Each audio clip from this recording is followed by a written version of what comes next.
करने ही अधिकार है। अर्जुन ने पूछा कर्म करने से क्या होगा? तो भगवान ने कहा कि जो निष्काम भाव से ईश्वर आत्मन बुद्धि से कर्तव्य बुद्धि से जो कर्म करता है उस कर्म से ईश्वर की पूजा होती है और ऐसे कर्म करने वाले का अंतकरण शुद्ध होता है, स्थिर बुद्धि योग होता है। तो बोले अंतकरण शुद्ध होने से क्या फायदा है, उसका लाभ क्या होगा? बोले अंतकरण शुद्ध होने से जैसे साफ शीशा होता है, दर्पण होता है, उसमें हमारा चेहरा हमें साफ साफ दिखाई पड़ता है। ऐसे ही अंतकरण शुद्ध होने से हमें आत्मा की ओर बढ़ने का विचार बढ़ जाता है और हम आत्मवृद्धि के लिए परमात्मा की ओर बढ़ते जाते हैं और स्वच्छ होने से हम स्थिर बुद्धि होकर के चित्तप्रज्ञ हो जाते हैं। तो ये कब कितने दिन में होता है? अनेक जन्म संसिद्ध। अब बहुत दिन कर्म करने से, अनेक जन्म करने से यह व्यक्ति चित्तप्रज्ञ होता है। ऐसा कोई सन्यासी भी हो सकता है, गृहस्थ भी हो सकता है, कोई भी हो सकता है, लेकिन ज्यादा विशेष यहाँ सन्यासी कहते हैं। सन्यासी के अर्थ दो भी कर सकते हैं। एक जो विधि विधान से चतुर्थ आश्रम का वो भी सन्यासी है, और जो सभी ऐशनाओं को छोड़ करके आराम में बैठा हुआ है वो भी सन्यासी कहा जाता है। मतलब त्यागी, त्याग करके वो भी कहा जाता है। यहाँ कहते हैं कि वो प्रजहाति प्रकर्षेण जहाति परित्यजति यस्मिन् सर्वान् समस्तान् कामान् इच्छा भेदान हे पार्थ मनोगतान मनसी प्रविष्टा। सभी कामनाओं को छोड़ना चाहिए। तो छोड़ना कामना कहाँ होती है? कामना हमारे अंतकरण में होती है। कामना हमारे अंतकरण के द्वारा उसका स्टोरेज मन में होता है। हम कहते भी काम मन लगा करके करो, मन से छोड़ो।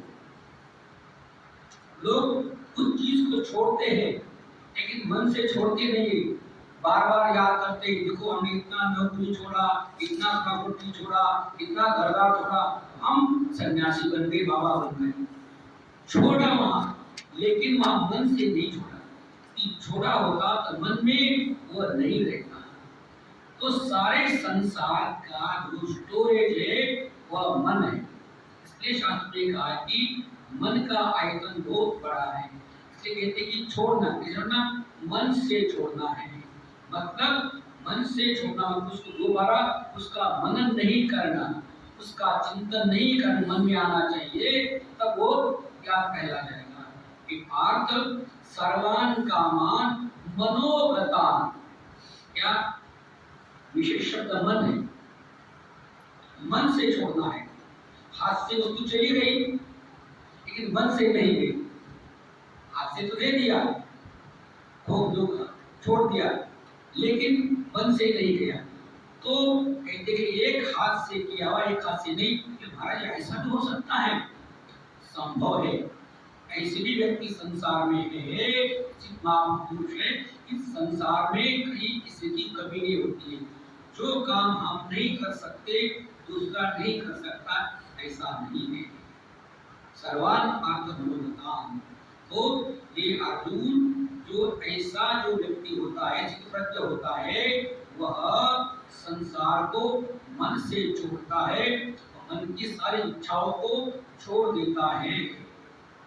तो और ये जो सिद्ध के लक्षण है, यही लक्षण से ही साधक अपने अंदर लाने का प्रयास करता है, धीरे धीरे प्रयास करता है। अब येषणा कितने प्रकार के काम है? बोले उत्तरेषणा, वित्तेषणा, लोकेषणा। ऐसी इच्छाओं का कोई अंत नहीं है, अनेक प्रकार की इच्छा है, लेकिन इच्छाओं को शास्त्रों ने 3 भागों में बांटा हुआ है। लोकेषणा, हर व्यक्ति को अपने नाम चाहिए, स्टेटस में हमारा फोटो होना चाहिए, पद में होना चाहिए, मेरा नाम होना चाहिए। लोकेशना, ये करना है वो करना है। लोकेशना में कहा है कि वे मैं ये काम करूंगा तो मेरा यहाँ नाम होगा, वहाँ नाम होगा। मतलब वो करता है लेकिन नाम के लिए करता है। लेकिन ये जो नाम के लिए करता है तो नाम से जो काम करता है उसे लोकेशन आती है। फिर उत्तरेषणा कि मेरे इतने शिष्य होने चाहिए, मेरे इतना परिवार होना चाहिए, इतने सब सारा गांव मेरा होना चाहिए, सारा मेरा होना चाहिए, उसकी इच्छाएं होती है। फिर वित्तेषणा, अभी लोकेशना और उत्तेषणा सबका समावेश वित्त में आता है, क्योंकि ये सभी कार्य वित्त साध्य है। इसलिए कहते हैं कि वित्तेषणा, इसको भी छोड़ना है, उसको पूरा होता है। मतलब वित्तेषणा का अर्थ धन नहीं है, मतलब उसके मन में किसी वस्तु प्राप्त करने की इच्छा नहीं है और किसी वस्तु के प्राप्ति के लिए वो किसी प्रकार से कोई प्रयत्न नहीं करता। प्रयत्न क्यों नहीं करता? जब व्यक्ति का भोजन करते करते पेट भर जाता है तो परोसने वाला कितना ही आग्रह करे, कितनी अच्छी चीज उसको दे दे, उसको वो खाने को तैयार नहीं होता। नहीं हो सकता है, परोसने वाले को वो डांट सकता है कि आप मुझे मरवा रहे हैं अकेला मिला करके। तो दृष्टांत है, जैसे भोजन के बाद, पूर्ण होने के बाद जो तृप्ति आ जाती है, उस तृप्ति होने के बाद उसी को किसी भी इच्छा के, पहले तो दाल चावल रोटी खाया, पेट भर गया, बाद में रसगुल्ले लाए, गुलाब जामुन कुछ भी लाए तो ये खा लो, अब वो खा नहीं सकते। तो ऐसे ही जो स्थित प्रज्ञ पुरुष है, जो सन्यासी है, तो क्या उसके मन में संसार के किसी प्रकार की इच्छा नहीं होती है। अब जब मन में इच्छा नहीं है तो खाली मन तो भूत जैसा होगा, कहते हैं ना, खाली दिमाग तो शैतान का। हमारा जिसके मन में कोई इच्छा नहीं है वो तो शैतान जैसा उन्मत्त होगा, या कहते हैं उन्मत्त, उन्मत्त और प्रमत्त। जब एक कुछ काम नहीं होगा तो खाली होगा तो उन्मत्त प्रमत्त होगा, घूमेगा चिल्लाएगा। बहुत आजकल दिखाते हैं यूट्यूब में, चले लोग ये सिद्ध महात्मा जा रहे, चिल्ला रहे, चिल्ला रहे, पटान बात कर रहे, लेकिन ऐसे नहीं। स्थित प्रज्ञ ये उन्मत्त प्रमत्त वाला नहीं होता, वह स्थिर होता है। स्थिर, स्थिर मतलब उसके चित्त में कोई विक्षेप नहीं होता। आजकल के लोग उन्मत्त प्रमत्त व्यवहार करने वाले को कहते हैं शुद्ध महात्मा है, बहुत सिद्ध है। उन्मत्त प्रमत्त ऐसे शास्त्र, इसका वर्णन यहाँ नहीं है। यहाँ सिद्ध प्रज्ञ, जिनकी बुद्धि प्रज्ञा, फिर वो कैसे होता है? जब खाली दिमाग होगा, केश उत्तेषणा, वित्तेषणा, लोकेषणा, सभी प्रकार की कामना मन से चली जाएगी तो खाली दिमाग होगा नहीं, बोले वो स्वात्मिक आत्मक्रीड़ा, वो आत्माराम में शांत बैठता है। उसको जो शांत बैठता है उसके मन में न कोई गतम न सोचती पंडिता, जो पूर्व काल में हो गया उसकी चिंता नहीं है और भविष्य में आगे कोई इच्छा नहीं है। इसलिए बड़े महाराज जी ने हमको एक बार एक सुनाई थी कहानी, बोले देखो साधु को कैसा होना चाहिए, बोले आगे नाथन पीछे पगा। हमने कहा बोले आगे बोलूं मैं? महाराज बोलो। बोले आप नाराज तो नहीं होगे? मैंने कहा नहीं, सुनाओ।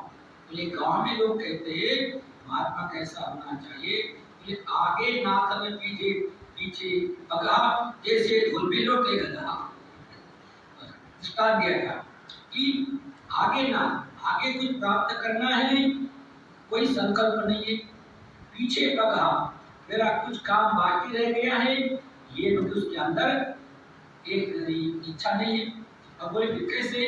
जैसे गधा होता है तो बिल्कुल मस्त लौटता है, दृष्टांत है।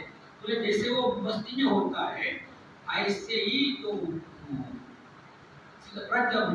पुरुष होते, बोले संतुष्ट होते, मतलब वो आत्माराम में मस्त होते। उनके प्रति कोई कौन क्या बोल रहा है, स्तुति कर रहा है, निंदा कर रहा है, वो कोई उनके मन में वो नहीं होता। ये स्थित प्रति के लक्षण यहाँ के हैं। कोई ऐसे कौन होते हैं? अर्जुन में कौन थे?